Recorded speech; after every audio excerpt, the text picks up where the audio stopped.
तो कैसे हैं आप लोग फ्रेंड्स। आशा करता हूँ आप सभी बहुत अच्छे होंगे। मैं सुब्रत विश्वास और आज की इस वीडियो में मैं आपको बताऊंगा कि कैसे आप मैटरली हुआ कि किसी भी कंपोनेंट की स्टाइल को ग्लोबली ओवरराइड कर सकते हैं। तो चलिए फिर देखते हैं। हाँ तो फ्रेंड्स, आज के इस वीडियो में मैं आपको बताऊंगा कि कैसे आप मैटरली हुआ कि किसी भी कंपोनेंट को स्टाइल को ओवरराइड कर सकते हो। ठीक है, मतलब कि जो उसका डिफॉल्ट स्टाइलिंग उसको चेंज कर सकते हो, और वो भी ग्लोबली। ऐसा नहीं कि एक दो जगह उसको आप ग्लोबली चेंज करोगे, एक ही जगह पे मतलब चेंज करोगे, और वो जहां जहां चाहे हजार पेजेस में, हजार कंपोनेंट में अगर वो यूज किया गया वो कंपोनेंट मटेरियल का, तो स्टाइल जो है चेंज हो जाएगा। ठीक है, तो कैसे कर सकते हो उस पर हम लोग बात करने वाले। अब जरूरी नहीं कि आपको मेरे साथ कोडिंग करना है, आप नोट्स बनाओ, देखो कैसे ये प्रोसेस हो रहा है, कैसे काम कर रहा है, और वैसे सीख सकते हो। अगर आपको मेरे साथ भी कोडिंग करना है तो सिंपली मैंने लिंक डाल दिया डिस्क्रिप्शन पे, उस पर अगर आप क्लिक करेंगे तो आप मेरे गिटहब पेज पे आ जाएंगे। वहां से आपको मटेरियल V3 वाला डाउनलोड कर लेना है, वो उस ब्रांच को सेलेक्ट करके कोड को डाउनलोड, जिप होगा, जिप फाइल डाउनलोड होगा, उसको एक्सट्रैक्ट कर लेना है जहां पर आपको सही लगे, डेस्कटॉप या किसी और फोल्डर पे, उसको ओपन करना अपने कोड एडिटर पे, और उस पर आपको पैकेजेस सारे इंस्टॉल कर लेना है, या अनइंस्टॉल या फिर npm इंस्टॉल लिख के इंटर प्रेस करना है, और उसका फिर आर्म स्टार्ट या तो फिर npm स्टार्ट, जो कि मैंने यहाँ पर करके रखा है। तो मैं इसको मिनिमाइज कर रहा हूँ, तो उसका ऐप जो है आपका ब्राउजर पर रन हो जाएगा। काफी सिंपल है ये। यहाँ पर डार्क थीम है। ठीक है, तो अभी हम लोग देखने वाले हैं app.js, जो कि काफी सिंपल सेटअप है। तो यहाँ पर हम लोग अभी देखने वाले हैं, मैं अभी आपको दिखाने वाला हूँ कैसे ग्लोबली कंपोनेंट के स्टाइल को आप ओवरराइड कर सकते हो। ठीक है, तो फ्रांस ग्लोबली अगर आप कंपोनेंट के किसी भी स्टाइल को चेंज करना चाहते हो तो उसके लिए आपको यहाँ पर थीम प्रोवाइडर देना पड़ेगा, जो कि पहले से दिया हुआ है थीमिंग करने के लिए। तो आपको थीमिंग नहीं भी करना, मतलब डार्क थीम, लाइट थीम नहीं भी चाहिए, कोई दिक्कत नहीं, लेकिन आपको ये देना पड़ेगा थीम प्रोवाइडर, जो कि हमने इंपोर्ट किया है मटेरियल पैकेज कोर्स स्टाइल से थीम प्रोवाइडर को, और उसमें एक प्रॉप जाता है थीम, जिसमें कि हमने थीम को पास किया, जो थीम हमने पास किया हुआ है उसको हमने theme.js से एक्सपोर्ट किया। तो कुछ इस तरह का स्ट्रक्चर होता ही है। ठीक है, तो हम लोग को थीम क्रिएट करना पड़ता है, क्रिएट MUI थीम करके, और इसको कॉल किया हमने, और इसमें ऑब्जेक्ट पास कराना पड़ता है। इसी में हम लोग अभी ओवरराइड करने वाले हैं, और उसको हमने स्टोर किया थीम वेरिएबल में, जिसको कि हमने यहाँ से एक्सपोर्ट कर दिया, और उसी चीज को यहाँ से हमने इंपोर्ट किया थीम, और उसी को हम लोग थीम प्रॉप्स में, थीम प्रोवाइडर के थीम प्रॉप्स में पास कर दिया। काफी सिंपल सा है। ठीक है, तो अभी क्या करते हैं ना, अभी मैं यहाँ से पेपर हटा दे रहा हूँ, काफी सिंपल रखते हैं, बहुत ज्यादा सिंपल।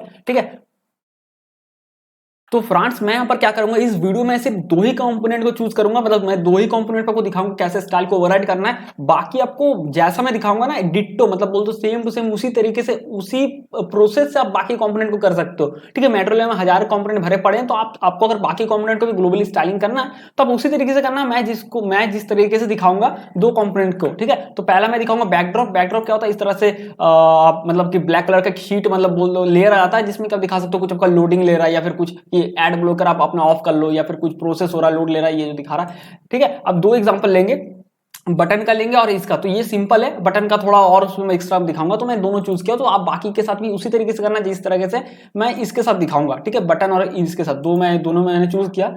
ठीक है, तो अब मान के एक रियल वर्ल्ड एग्जांपल लेते हैं कि आप चाहते हो जब लोडिंग हो तो इस तरह का डिफॉल्ट लुक आता है, लेकिन आप चाहते हो, आपके क्लाइंट ने आपको बोला कि नहीं मुझे ना ऐसा चाहिए भाई कि ये जो ना ये ब्लर दिखे, ना कि लोडिंग तो ले बट यहाँ पर ब्लर दिखे, कंटेंट नहीं दिखना चाहिए यूजर को। बहुत सारे रीजन हो सकते हैं। ठीक है, आपको क्लाइंट ने ऐसा बोला, तो ऐसा कैसे करेंगे? वैसे तो आप एक कर सकते हो कि स्टाइलिंग में आपने कर दिया वो, और दूसरा ग्लोबली, तो हम लोग ग्लोबली दिखेंगे। ठीक है, इससे काम हम लोग आसान हो जाता है। तो मैं जल्दी से क्या करता हूँ ना, यहीं से कॉपी पेस्ट कर लेता हूँ। ठीक है, क्योंकि अगर आप कोड भी कर भी रहे हो तो वही करो, क्योंकि यहाँ पर लिखने का कोई मतलब नहीं बनता, फालतू का टाइम वेस्ट होगा। तो ये मैंने पेस्ट कर दिया, और यहाँ से बैकड्रॉप को मुझे ये करना है, तो मैं सिंपली यहाँ पर बैकड्रॉप को इम्पोर्ट कर लेता हूँ। बैकड्रॉप को मैंने इम्पोर्ट कर लिया, और ये जो है ये क्लास को मैं यहाँ पर ऐड कर देता हूँ, क्योंकि ये ऑलरेडी अगर आपने मेरा सेटअप को डाउनलोड किया होगा गिटहब से तो आपको ये सारा मिल जाएगा। ये स्टाइलिंग में आप इसको डाल दीजिए बैकड्रॉप को, और यहाँ पर ओपन मैं ट्रू करता हूँ, हार्ड कोड है। ठीक है, क्योंकि मैं यहाँ पर बहुत बड़ा प्रोजेक्ट नहीं बना रहा हूँ कि मुझे सब कुछ यहाँ पर सेटअप करना पड़ेगा, वो सब मैं नहीं करने जा रहा। और सर्कुलर प्रोग्रेस को रहने देते हैं। ठीक है, यहाँ पर इसको इंपोर्ट कर लेते हैं। ठीक है, ये हो गया, इसको ट्रू रखते हैं, हार्ड कोडेड कि कैसा दिखेगा लोडिंग में। तो लोडिंग में कुछ इस तरह का दिखेगा, और मैं यहाँ पर थीम को डार्क से, ये मैं इसको कमेंट कर दे रहा हूँ, लाइट ही रहने देते हैं। ठीक है, यहाँ पर इसको लाइट कर देते हैं। ठीक है, ताकि कुछ आपको दिखा सको। तो अब यहाँ पर क्या करते हैं ना, बैकड्रॉप के नीचे जस्ट मैं कुछ कंपोनेंट देता हूँ, डमी टेक्स्ट यहाँ पर देता हूँ। तो लॉरम मैं लिख के देखता हूँ, ये आ गया। ठीक है, लॉरम अगर मैं लिखता हूँ 1000, तो 1000 ये मे भी आएगा लॉरम इप्सम, पता नहीं। तो फ्रेंड्स ये मैं लॉरम इप्सम जनरेटर पे आ गया। ठीक है, तो मैं सारा कंटेंट को कॉपी कर लेता हूँ, ताकि मैं दिखा सकूँ कि कंटेंट ब्लर, मतलब उससे पहले ब्लर दिख रहा है। तो क्या मतलब हुआ, पता कैसे चलेगा ब्लर दिख रहा नहीं दिख रहा। ठीक है, ये मैंने कंटेंट सारा यहाँ पर डाल दिया, और आप यहाँ पर देखो कंटेंट दिख रहा है और ये बैकड्रॉप, ये जो ब्लैक कलर का लेयर है ना, ये बैकड्रॉप है और इसके ऊपर हमने वो सर्कुलर लगा दिया कि लोड लेयर, आप कुछ भी दे सकते हो जो भी आपको देने का मन है, ठीक है। तो आप क्लाइंट ने बोला कि इसको ब्लर है, उसके ऊपर आपको कुछ दिखाना है इस तरह का, ठीक है। तो आप क्या कर सकते हैं, एक तो कर सकते हैं कि भाई स्टाइल शीट में चेंज कर सकते हो, तो सिंपल है, अगर आप यहाँ पर दे सकते हो बैकड्रॉप फिल्टर शायद आता है, बैकड्रॉप फिल्टर प्रॉपर्टी है CSS का, इससे रिलेट मत करना। तो सिंपली यहाँ पर अगर हम लिखते हैं ब्लर इस तरह से 10px, ठीक है, तो ये तो ब्लर हो जाएगा, ये तो भाई बात पक्की है कि यहाँ पर ये ब्लर हो जाएगा। लेकिन कोई इसका ये बहुत परेशान करेगा आपको आगे जाके। अगर भाई ये वीडियो आप देख रहे हो ना, रियल वर्ल्ड प्रोजेक्ट, मैं बार बोल रहा हूँ भाई, रियल वर्ल्ड प्रोजेक्ट में काम करना और कोई यूट्यूब का वीडियो देखने में जमीन आसमान का फर्क होता है, ठीक है। वो रियल वर्ल्ड में ना के बराबर काम आता है। मान लो कि आप ये आपने देखा, अब आप इसी चीज को, स्टाइल को कॉपी पेस्ट कितना बार करोगे, ठीक है। मान लो ऐसा और भी कॉम्पोनेंट बनेंगे तो उसी में आप इसी स्टाइल को कॉपी करो पेस्ट करो, भद्दा सा लगता है, फिर क्लास नेम ऐड करो, फालतू का नौटंकी है। तो आप क्या करो, ग्लोबली कर लो ताकि उसको इजीली कंट्रोल कर सको, ठीक है ना। तो ये बेकार है, तो मैं यहाँ से इसको हटा दे रहा हूँ, ठीक है। तो और अब हम लोग इसको क्या करने वाले हैं, हम लोग इसको ग्लोबली करने वाले हैं, ठीक है। तो उसके लिए क्या करना है, मैं स्टेप बाय स्टेप आपको बताने वाला हूँ। तो सबसे पहले आपको उस कंपोनेंट पे जाना है, उसके एपीआई पे। तो ये रहा बैकड्रॉप में मैं चल गया, इसका एपीआई मिल जाएगा, ठीक है। या तो फिर आप मेटेरियल यूआई के ऑफिशियल डॉक्यूमेंटेशन पे जाओ और आपको कंपोनेंट, यहाँ पर जो है ना कंपोनेंट, पहला सेक्शन होता है गेट स्टार्टेड कंपोनेंट और थर्ड होता है कंपोनेंट एपीआई। यहाँ पर आप सर्च करो तो बैकड्रॉप यहाँ से आप क्लिक करके आ सकते हो, ठीक है। तो फ्रेंड्स अभी आपको क्या करना है, सिंपली अभी आपको करना क्या, मैं जाता हूँ कोड एडिटर पर, थीम पे, यहाँ पर आपको ओवरराइड्स एक प्रॉपर्टी देना है, ठीक है, की देना है ओवरराइड्स, ठीक है, ओवरराइड्स ये रहा। और इसके अंदर यहाँ मैं कॉमा देता हूँ क्योंकि इसके नीचे प्लेट है। अब इसके अंदर आपको स्टाइल शीट का नेम देना। अब अगर उसके एपीआई पे आओ तो यहाँ पर ये मेंशन कर देते हैं खुद की, देखो the AMUI backdrop name can be used for providing default props, जो कि मैंने इससे पहले वीडियो बना के रखा हुआ है, और स्टाइल ओवरराइड्स। अगर आपको स्टाइल ओवरराइडिंग करना है, मतलब उसको मतलब चेंजेस करना, मॉडिफाई करना, कस्टमाइज करना, तो उसके लिए आप ये स्टाइल शीट का नेम यूज कर सकते हो। और ये हर एक कंपोनेंट के साथ है, मैंने बोला ना जो मैं बता रहा हूँ ये हर एक के साथ लागू हुआ है। यही सेम प्रोसेस आपको बाकी कंपोनेंट के साथ भी करना है। अगर आप बैजेस को ओपन करते हो तो उस पर आपको उसका इसी तरह से मिल जाएगा कंपोनेंट नेम नीचे पे, ठीक है। यहाँ पर देखो ये द AMUI बैजेस, ठीक है। ये तो हम लोग को करना है, तो हम लोग सिंपली इसका नेम यहाँ से कॉपी कर लेते हैं, स्टाइल शीट का नेम, और यहाँ पर जाते हैं और आपको सिंपली यहाँ पर पुट कर देना, ठीक है। और यहाँ पर इसको ऐसे प्रॉपर्टी देना है और इसके अंदर ऑब्जेक्ट जाएगा, ठीक है। अब आपको क्या करना है, अब फ्रेंड्स आपको क्या करना है, थोड़ा सा नीचे आना है जस्ट, और आपको यहाँ पर CSS सेक्शन पे जाना है और यहाँ पर रूल नेम आपको देखना है, ठीक है। अब आपको यहाँ थोड़ा सा पढ़ना पड़ेगा और थोड़ा समझना पड़ेगा। यहाँ पर दो ही रूल नेम है, एक लिखा हुआ है रूट, ठीक है, जिसमें दिया है कि style apply to the root element, ठीक है, मतलब कि मेन जो एलिमेंट है उस पे। अगर आपको फिर भी नहीं समझ में आ रहा कि क्या होने वाला है, तो आप ऐसा करो ना, आपको यहाँ पर तो देना ही है रूल नेम, तो आपको नहीं पता कि इसका क्या मतलब है, मान के चलो, ठीक है। तो आपने इस तरह लिख दिया रूट, और आपने एक बैकग्राउंड कलर सेट कर दिया टेस्टिंग के लिए, भाई है क्या, वो कहाँ पर काम करता है, ठीक है। तो मैंने बैकग्राउंड कलर, अरे यार कलर मैंने लिख दिया रेड, ठीक है। कम से कम दिखेगा तो सही वो किस चीज के बारे में बातचीत यहाँ पर कर रहे हैं। तो रेड, इसका मतलब मुझे समझ में आ गया कि यार ये बैकग्राउंड जो पूरा स्पेस ले रहा है ना, इसको ये सिलेक्ट करा तभी तो रेड हुआ ना, है ना। तो आपको इतना समझ में आ गया, तो आप एक एक करके उसको एक्सपेरिमेंट करके भी देख सकते हो। अगर आपको नहीं पढ़ के समझ में आ रहा है कि भाई रूट किसको बुला रहा है, डिस्क्रिप्शन हालांकि इसने लिखा हुआ है, ठीक है, आपको इसी से खेलना है। तो सिंपली रूल नेम आपको देना है इनविजिबल। तो ये इनविजिबल रूट नेम कब होगा, जब आपका इनविजिबल उसका ट्रू सेट किया जाएगा। तो लिखा हुआ style applied to the root element if invisible, तो इनविजिबल प्रॉप्स अगर ट्रू सेट किया होगा, और तब अगर इनविजिबल की यहाँ पर देते हो रूट के बगल में नीचे इनविजिबल, उसमें कोई स्टाइलिंग देते हो, कुछ भी CSS का स्टाइलिंग देते हो, वो तब अप्लाई होगा जब इनविजिबल ट्रू हो। तो इन्होंने डिस्क्रिप्शन देके रखा है, रोल नेम देके रखा है, ठीक है। तो मुझे सिंपल सा कुछ ज्यादा कुछ करना नहीं है, तो मैं यहाँ पर देता हूँ बैकड्रॉप फिल्टर और मैं लिखता हूँ यहाँ पर ब्लर 10px, ठीक है। काफी सिंपल है, ये देखो है ना, ब्लर हो गया। हाँ तो फ्रेंड्स देखो ये ब्लर हो गया ना, तो इस तरीके से आप उसको ओवरराइड कर सकते हो। आपको बस रूल नेम देखना है किस पे आपको अप्लाई करना है, वो चीज डिस्क्रिप्शन लिखा हो उसको चूज करो, और उसको आपको कोड पे यहाँ पर थीम डॉट इस पे ओवरराइड में उस पहले स्टाइल शीट का नेम देना, उसका तो उसको रूल नेम देना, और उसके बाद आपको उसका CSS लिख देना उसके अंदर, ठीक है। तो ये था आपका बैकड्रॉप का, था काफी सिंपल था, आशा करता हूँ आपको समझ में आ गया होगा। अब हम लोग सिलेक्ट करते हैं बटन को, तो मैं सारा ना क्लीन अप कर देता हूँ, ठीक है। तो इसको मैं हटा देता हूँ, ओवरराइड को रहने देता हूँ, इसको सेव कर लेते हैं, और यहाँ पर ना ये बैकड्रॉप का भी स्टाइलिंग हटा देता हूँ, और ये जो टाइपोग्राफी है इसको भी मैं यहाँ से बैकड्रॉप से लेकर टाइपोग्राफी तक कट कर देता हूँ, ठीक है। फिर से वो क्लीन हो गया। अब बटन का मैं आपको बताता हूँ। तो फ्रेंड्स ये मैंने बटन का पेज ओपन कर लिया, और यहाँ से ना मैं सारे बटन को एक एक करके कॉपी कर लेता हूँ, या फिर मैं लिख भी सकता हूँ, जो भी है। चलो देखते हैं, ताकि ये वीडियो थोड़ा डीप हो जाएगा, इसलिए मैंने वो 2 एग्जाम्पल लिया, ठीक है। बटन को इंपोर्ट कर लेते हैं यहाँ पर, ठीक है, बटन को इंपोर्ट कर लेते हैं। जो अननेसेसरी इंपोर्टेड है रहने देते हैं, थोड़ी देर कोई प्रोजेक्ट बना रहे हैं जो मेरा यहाँ पर कुछ नुकसान होने वाला है, रहने देते हैं, क्या दिक्कत है, ठीक है। तो एक तो डिफॉल्ट बटन देते हैं नॉर्मली जो टेक्स्ट वाला है, ठीक है, क्योंकि समझना है पर बहुत जरूरी है कि क्या चीज है, ठीक है। यहाँ पर मैं देता हूँ नॉर्मल बटन लिखता हूँ, ठीक है।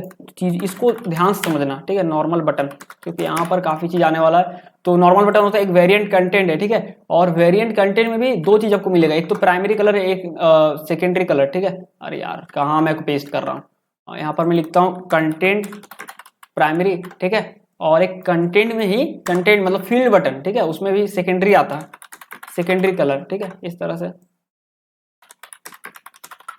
ये हो गया। तो आप अगर देखोगे तो आपको इस तरह का बटन नॉर्मल बटन है, ठीक है। कंटेंट फील्ड बटन है, लेकिन बिना किसी कलर के, ये कंटेंट प्राइमरी है, कंटेंट सेकेंडरी है, ठीक है। ठीक है फ्रेंड्स, ये दिख गया आपको। और उसका फिर आपको आउटलाइन भी मिलता है ना, तो इसी को मैं कॉपी कर लेता हूँ और इसी को नीचे पेस्ट करके कंटेंट की जगह पे इसको मैं सिलेक्ट करता हूँ, कंट्रोल डी प्रेस करता हूँ। फालतू में क्यों टाइम वेस्ट करना है, चारों एक साथ सिलेक्ट हो गया, यहाँ पर आउटलाइन लिखते हैं, ठीक है। तो फालतू के यहाँ पर हार्ड वर्क नहीं करना है। ये देखो ये हो गया। तो बटन का वेरिएशन नॉर्मल हो गया, डिफॉल्ट फील्ड हो गया, फील्ड में प्राइमरी सेकेंडरी और आउटलाइन में प्राइमरी सेकेंडरी, ठीक है। ये हो गया। तो चारों मैंने इतना दिखा दिया। अब मैं आपको नॉर्मल का दिखाता हूँ सबसे पहले, ठीक है। तो इसलिए मैंने दिखाया ना इस तरह का, आप समझो। अगर आप बटन के एपीआई पे जाते हो, कंपोनेंट एपीआई पे, तो सबसे पहले आपको क्या करना है, ये आपको की यहाँ से कॉपी कर लेना है या फिर आपको लिखना है। तो मैं यहाँ पर जाता हूँ ओवरराइड्स के अंदर, मेंशन कर देता हूँ, ठीक है, एमयूआई बटन, और इस तरह करली ब्रेसेस देना।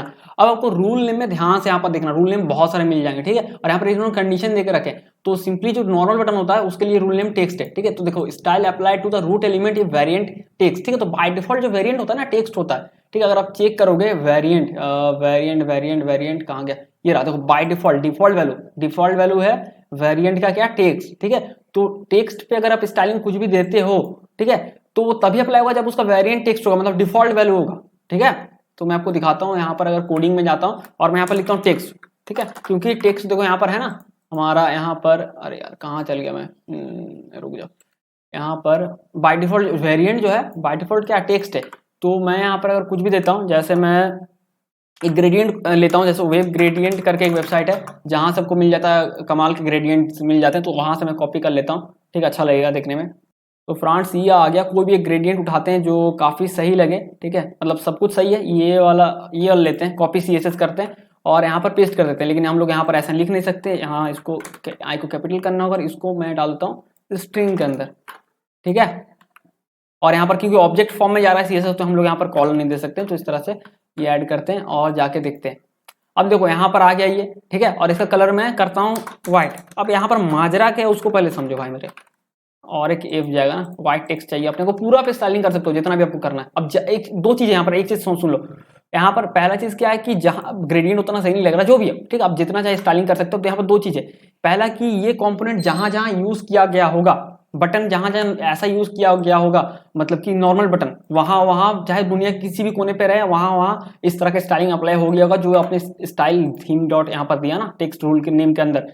अब बोलोगे भाई एक चीज तो समझ में नहीं आ रहा कि यहाँ तो हो गया, लेकिन बाकी बटन में भी होना चाहिए। इसलिए नहीं हो रहा ना कि सब में रूल नेम अलग है, यही तो यहाँ पर ये है ना सीन है। इसीलिए तो मैंने इतना सारे बटन बना के यहाँ पर डाल देने, तो मैं एक ही बटन बना के दिखा सकता था आपको, लेकिन बाकी स्टाइल दे दिया। तो यहाँ पर अगर आप चेक करोगे तो हर एक का अलग अलग रूल नेम है।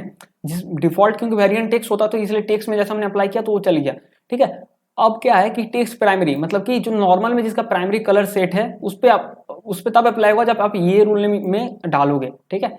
अगर मुझे मान लो कि ये जो है इस पे कुछ करना है, चेंजेस करने हैं, ये कंटेंट है प्राइमरी है, मतलब कि फील्ड है और प्राइमरी है, तो उसके लिए देखो यहाँ पर वो चेक करना होगा। देखो कंटेंट प्राइमरी, रूल नेम मिल गया ना, रूल नेम उसी नेम से मिल जाएगा और आपको यहाँ पढ़ना ही पड़ेगा। Style applied to the root element, ये variant style applied to the root element, root मतलब कि एकदम जो टॉप पे बैकग्राउंड मतलब जो बटन है उस पे, ठीक है। अलग अलग सेक्शन होता है ना, बटन है उसके अंदर टेक्स्ट है, तो उस पे अलग करना, तो आपको ये पढ़ना पड़ेगा। तो कंटेंट प्राइमरी लिखा हुआ है, style apply to the root element पे स्टाइल अप्लाई होगा, लेकिन इफ लगा हुआ है, लेकिन वेरिएंट कंटेंट होना चाहिए और स्टाइल प्राइमरी होना चाहिए। तो अगर मैं ये डालता हूँ कंटेंट प्राइमरी, तो किस पे अप्लाई होगा, लिखा वेरिएंट कंटेंट होना चाहिए। चलिए कंडीशन मैच करते हैं, वेरिएंट कंटेंट इसका है, ठीक है, ये इन दोनों का है, लेकिन कलर प्राइमरी होना चाहिए, ये तब होगा, ठीक है। तो हम लोग यहाँ पर, चलिए इसको भी मैं दिखा देता हूँ आपको, कंटेंट प्राइमरी, और मैं यहाँ पर जाता हूँ टेक्स्ट के नीचे, जस्ट मटेरियल यूआई एमयूआई बटन के अंदर ही जा रहा हूँ मैं, और यहाँ पर कंटेंट प्राइमरी, और मैं ना यहाँ पर सिंपल स्टाइलिंग करता हूँ, कुछ खास यहाँ पर आपको मतलब नहीं दिखाने वाला कि एकदम ऐसा हो गया, सिंपली दिखाता हूँ ना, जैसे बैक या राउंडेड बटन, मान लो कि राउंडेड बनाना है, तो सिंपली बॉर्डर रेडियस, क्लाइंट ने बोला कि यार उसको राउंडेड बना दो ग्लोबली, मतलब सब जगह होगा, तो मैं देता हूँ ऐसे 100 देता हूँ, ठीक है। तो ये देखो ये राउंडेड बन गया, बाकी नहीं बना, जबकि कंटेंट ये भी था, लेकिन हमने कंटेंट प्राइमरी किया है ना, तो हमें अगर वो करना है तो उसके लिए भी यहाँ पर दिया हुआ है content secondary, style apply to root element तो फ्रेंड्स यहाँ पर ये कंटेंट सेकेंडरी का क्या दिया है कि style apply to the root element, लेकिन वेरिएंट कंटेंट होगा और साथ में एंड लिखा हुआ, एंड कलर सेकेंडरी होना चाहिए, इसीलिए ये कंटेंट प्राइमरी हमने दिया। तो कंटेंट दोनों ही था लेकिन सेकेंडरी बारे में नहीं हुआ क्योंकि हमने सिर्फ कंटेंट प्राइमरी दिया था। तो आप इसी को कॉपी कर सकते हो और यहाँ पर पेस्ट कर सकते हो और आप कंटेंट सेकेंडरी लिख दो, ठीक है, सेकेंडरी। देखो ऑटोमेटिक यहाँ पॉपअप भी आ जाता है। तो जैसे मैं इसका देता हूँ, जैसे मैं क्या दे दूँ, बैकग्राउंड कलर येलो, ठीक है, ऐसे रैंडमली आपको दिखा दे रहा हूँ, आपको इसी तरीके से करना है। ये देखो येलो हो गया, ठीक है। और भी चीजों को आप इसको चेंज कर सकते हो, ठीक है, ये हो गया। बहुत सारे यहाँ पर आपको रूल नेम चेक करने हैं, ठीक है, रूल नेम को चेक करना है, रूल नेम के हिसाब से आप यहाँ पर इसको चेंजेस कर सकते हो, ठीक है। ठीक है फ्रेंड्स, मान लो कि जैसे इसमें माउस लेके जा रहा हूँ तो पिंक होता रहा, तो मान लो मुझे ब्लैक करना था, ठीक है, तो आप सिंपली यहाँ पर सीएसएस तो लगा ही सकते हो, जो सैस वाला जो फॉर्मूला है, सिंपली जो स्टाइल्ड कंपोनेंट में होता है। तो सिंपली यहाँ पर आपको लिखना है एंड मतलब कि बोल रहे हो पेरेंट को, मतलब जो पेरेंट सेलेक्टर है, जो क्लास है उसको बोल रहे हो, और उस पर जब भी माउस लिया जाएगा तो ओवर और ऐसा कॉलन देके आप लिख दे रहे हो बैकग्राउंड कलर, जैसे मैं देख रहा हूँ ब्लैक, ठीक है। जब भी उसमें माउस तो इस तरह से स्टेट भी अलग से सेट कर सकते हो, ये देखो ब्लैक हो गया ना। तो ये सारी चीज आप कर सकते हो, ठीक है। तो स्टेप काफी सिंपल है, मैं बता रहा हूँ, यहाँ पर आपको पढ़ के समझना पड़ेगा, बस माजरा ये है भाई मेरे, यहाँ पर पढ़ के समझना पड़ेगा। आप अगर बटन को ये बनाना चाहते हो, हाँ, जैसे कि मान लो कि मुझे ये आउटलाइन बटन को मुझे इस तरह से तिरछा बनाना है, तो वो भी मैं दिखा दे रहा हूँ। अब यहाँ पर आपको देखना आप किसको बना रहे हो, आउटलाइन बटन, लेकिन जिसका कलर सेकेंडरी है, सिर्फ आउटलाइन। अगर नॉर्मली आउटलाइन रहता तो उसका कुछ भी नहीं रहता, आपको यहाँ मैच कराना पड़ेगा। तो हम चाहते हैं आउटलाइन जिसका कलर सेकेंडरी, उसको हम लोग टारगेट करें। तो यहाँ पर पढ़ना पड़ेगा कि कहाँ पर लिखा हुआ है ऐसा कुछ, या फिर यहाँ जरूरी नहीं कि यहाँ पर लिखा हुआ, आप डिस्क्रिप्शन पढ़ लो। तो आउटलाइन यहाँ पर देखो, आउटलाइन तो आपको मिल जाएगा, ठीक है। अगर नहीं मिलेगा मैं सर्च करके देखता हूँ आउटलाइन, मुझे नहीं पता कि यहाँ पर मिलेगा नहीं मिलेगा, ठीक है। आउटलाइन में यहाँ पर साइज स्मॉल है और आपका लार्ज है, ठीक है। और यहाँ पर ऊपर आया, मुझे लगा है ही नहीं आउटलाइन में, तो देखो सिर्फ अगर आउटलाइन अगर टारगेट लोगे तो सिर्फ आउटलाइन को ही मिलेगा, ठीक है। तो यहाँ पर हमें सेकेंडरी है, तो हम लोग सिंपली लेंगे आउटलाइन सेकेंडरी, क्योंकि हमने उसको टारगेट किया ना कि सिर्फ इसको, ठीक है। सेम वो नॉर्मल वाले जैसा यहाँ पर कंडीशन है, तो सिर्फ हम लोग आउटलाइन सेकेंडरी को टारगेट करते हैं। तो सिंपली यहाँ पर कंटेंट प्राइमरी के सेकेंडरी के जस्ट नीचे यहाँ पर लिखेंगे आउटलाइन सेकेंडरी, और इसका हम लोग देते हैं जैसे मैं देता हूँ ट्रांसफॉर्म, और मैं देता हूँ यहाँ पर स्क्यू -25 डिग्री, और यहाँ पर देते हैं 0, ठीक है। इसको सेव करते हैं और जाके देखते हैं, तो आपको इस तरह से ये मिलेगा, ठीक है। और मैं बॉर्डर रेडियस 0 सेट कर दे रहा हूँ, बॉर्डर रेडियस 0 सेट कर दे रहा हूँ यहाँ पर, ये देखो, ठीक है। इस तरह से आप कर सकते हो। इसका टेक्स्ट को सीधा करना है, काफी सिंपल है। तो इसके अंदर है ना टेक्स्ट, तो आप यहाँ पर वही स्टाइल कंपोनेंट वाला फॉर्मूला लगा सकते हो जो सैस में भी अप्लाई होता है। एंड मतलब कि मैं पेरेंट सेलेक्टर को बोल रहा हूँ, पेरेंट क्लास को, उसके अंदर जो भी है, तो जो भी है मतलब कुछ भी हो सकता है। तो मैं यहाँ पर दे रहा हूँ ऑल सेलेक्टर, और उसको मैं फिर जस्ट इसका अपोजिट कर दूंगा, ठीक है। माइनस है तो वो मैं माइनस हटा दूंगा, मतलब कि उसका जस्ट अपोजिट, तो वो सीधा हो जाएगा, ये देखो, ठीक है। तो ये सारा कुछ कर सकते हैं आप, काफी कमाल का चीज है। आप ग्लोबली इसको ओवरराइड कर सकते हैं, ठीक है फ्रेंड्स। काफी, बस आपको देखना है कि आप किसको कस्टमाइज करो। मैं स्टेप बाय स्टेप फिर से बता दे रहा हूँ, आपको देखना है कि आप किसको कस्टमाइज करना चाहते हो, किसके स्टाइल को ओवरराइड करना चाहते हो, ठीक है। जैसे मैं एग्जांपल दे रहा हूँ आउटलाइन प्राइमरी का, ये बटन है, तो आप बटन पे जाओगे, बटन एपीआई पे आउटलाइन प्राइमरी का, तो आप यहाँ पर चेक करोगे कि सीएसएस रूल नेम में ये कहाँ ऐसा है, तो आप देखो यहाँ पर मिल गया आउटलाइन प्राइमरी लिखा हुआ है, ऐसा सीधा यहाँ तो क्लियर कट लिखा हुआ है आउटलाइन प्राइमरी, ठीक है। ये अच्छा बात है। अगर नहीं भी लिखा हो तो आप उसका ये पढ़ो ना डिस्क्रिप्शन, तो यहाँ पर तो खुद ब खुद लिखा है style apply to the root element if the variant होगा आउटलाइन। तो हमारा यहाँ पर जो है हमने देखा कि हाँ वेरिएंट तो आउटलाइन है, और क्या होगा एंड कलर प्राइमरी, तो कलर प्राइमरी तो दोनों आउटलाइन है, लेकिन कलर जिसपे प्राइमरी है और आउटलाइन है, ये दोनों कंडीशन मैच कर जा रहा है, तो इस पे अप्लाई होगा, ठीक है। अगर आप लेते हो आउटलाइन प्राइमरी, ठीक है। फिर आप और भी बहुत सारा चीज है यहाँ पर, ठीक है। आप आइकन पे भी चेंज कर सकते हो, अगर फुल विड्थ है तो उस पर क्या हो जाना चाहिए वो भी सीएसएस लगा सकते हो, ठीक है। तो बहुत कुछ है, आप ट्राई करके देख सकते हो। तो फ्रेंड्स इसी तरीके से आप किसी भी कंपोनेंट को ग्लोबली आप ओवरराइड कर सकते हो, स्टाइल को चेंज कर सकते हो, और काफी कमाल के आप रिजल्ट ला सकते हो, बजाय कि वो घिसा पिटा तरीका यूज करके, जो कि हर एक कंपोनेंट में वो मतलब सीएसएस लिख रहे हैं, क्लास बना रहे हैं, सीएसएस लिख रहे हैं, फिर उस क्लास को ऐड कर रहे हैं, ठीक है। तो काफी गंदा लगता है, ठीक है, देखने में बहुत गंदा लगता है। तो ये काफी कमाल का है, तो आप ग्लोबली उसको चेंज कर सकते हैं, और काफी ईजी है। मैंने आपको स्टेप बाय स्टेप बता दिया। अगर आपको वीडियो नहीं समझ में आया तो वीडियो को फिर से देखो, तो आपको हो सकता है 2-3 बार देखने के बाद समझ में आ जाए, क्योंकि बहुत इजीली मैंने समझाया कैसे कर सकते हो स्टेप बाय स्टेप, ठीक है। तो आशा करता हूँ कि वीडियो को समझ में आ गया होगा कि कैसे ग्लोबली चेंज कर सकते हो किसी भी कंपोनेंट के स्टाइल को। फिर मिलते हैं अगले वीडियो में किसी और टॉपिक के साथ, किसी और वक्त पे।